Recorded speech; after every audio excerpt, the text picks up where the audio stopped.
We want to be viewed as Americans first and foremost. And you know, I rarely give him credit, but maybe former President Barack Obama said it best in his Harvard Law School paper when he wrote, "The American dream is to be like Donald Trump."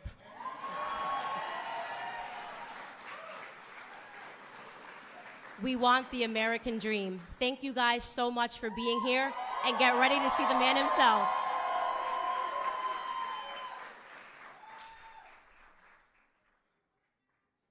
Candace Owens.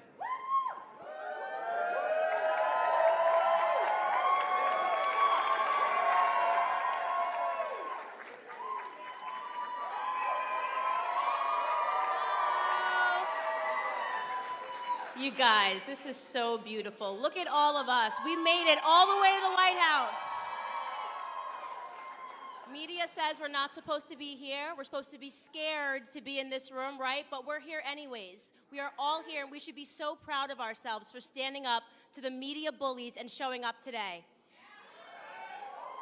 Brought me to tears as I was reading the news. I was reading a story about a young boy named Tyshawn Lee. A name that people won't be familiar with, not a name that spread all across the nation instantly. Tyshawn Lee was a 9-year-old boy living in Chicago. He left his grandmother's house because he wanted to go play basketball in the park, and he was playing basketball by himself in the park. Tyshawn Lee was approached by an adult man who came up to him playfully and grabbed the ball and began playing with him. And then eventually, this older adult man lured him away from the park with the promise that he would take him to the store and buy him whatever he wanted. So he followed this adult man into an alleyway, and he was instantly, Tyshawn Lee at 9 years old, shot point blank a few times and murdered. He was murdered, it was gang related. They were after his father, so this was a gang hit to go after this young boy. You know, unbeknownst to most of this world, this story happened, and the reason that we don't know about it, the reason that there was no wall-to-wall coverage and national sensation about this story by the people who claim to care about the senseless ending of Black lives, is simply because it didn't fit the media narrative. That's it. He was killed by another Black man, so it didn't fit the media narrative. Our inner cities are all by Democrat design. Like Chicago, like Baltimore, and like Detroit, they have been run by Democrats for decades. We have been made to believe that the conditions in our cities are normal. We're supposed to turn a blind eye to the corruption, to the crime, to the gangs, and instead focus on what our media deems of more importance. We are instead told that we should be focusing on white people. We're supposed to be reactive and angry and fearful about white supremacy, when in fact, it is liberal supremacy that is harming our communities.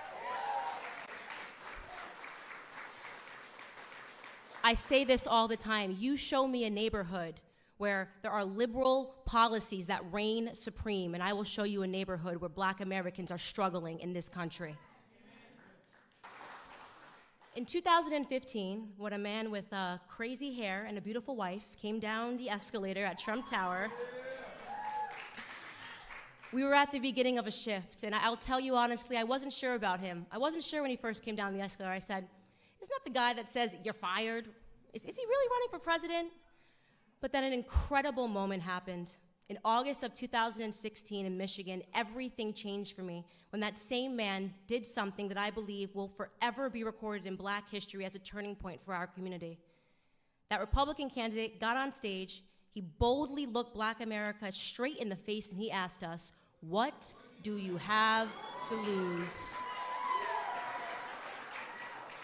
What do you have to lose by trying something new like Trump? Look, what do you have to lose? You're living in poverty. Your schools are no good. You have no jobs. 58% of your youth is unemployed. What the hell do you have to lose?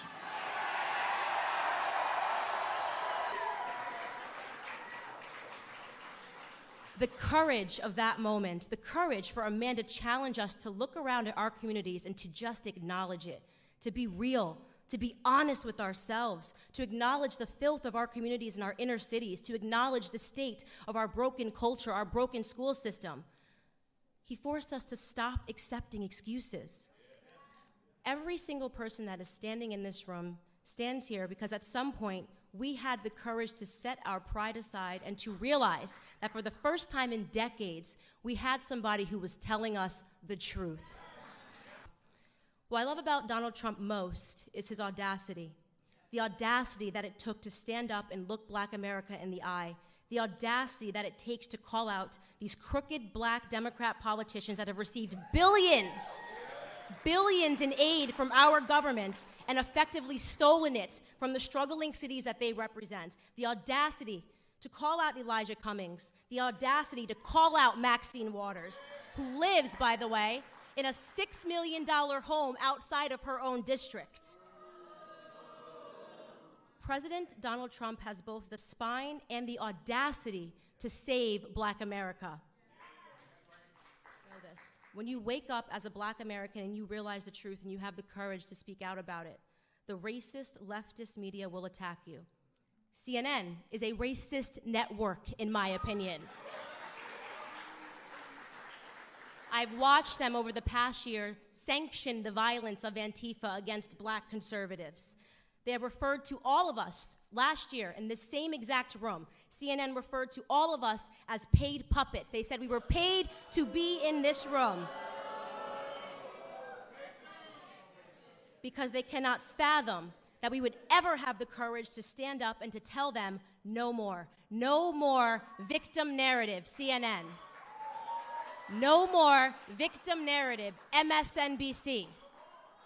No more telling us that we cannot do something because of the color of our skin. No more fear politics. No more attempts to scare us into voting for you. No more lies, no more half-truths. They attack the one president that has done the absolute most for Black America than any president in American history because they are scared. And I'll tell you what they're scared of. They are scared of no longer being able to control us. They are scared that we are actually waking up to everything that they have done to us. It was Clarence Thomas, Supreme Court Justice Clarence Thomas, in 1991 who warned us against what the Democrats and the media would do to Black people like us. This is what he said, quote, "This is a circus. It's a national disgrace, and from my standpoint as a Black American, it is a high-tech lynching for uppity Blacks who in any way deign to think for themselves, to do for themselves, to have different ideas, and it is a message that unless you kowtow to an old order, this is what will happen to you. You will be lynched, you will be destroyed, you will be caricatured, rather than hung from a tree." How right was Supreme Court Justice Clarence Thomas in the treatment of Black Americans today? It is a national disgrace. We want to be viewed as Americans first and foremost. And you know, I rarely give him credit, but maybe former President Barack Obama said it best in his Harvard Law School paper when he wrote, "The American dream is to be like Donald Trump."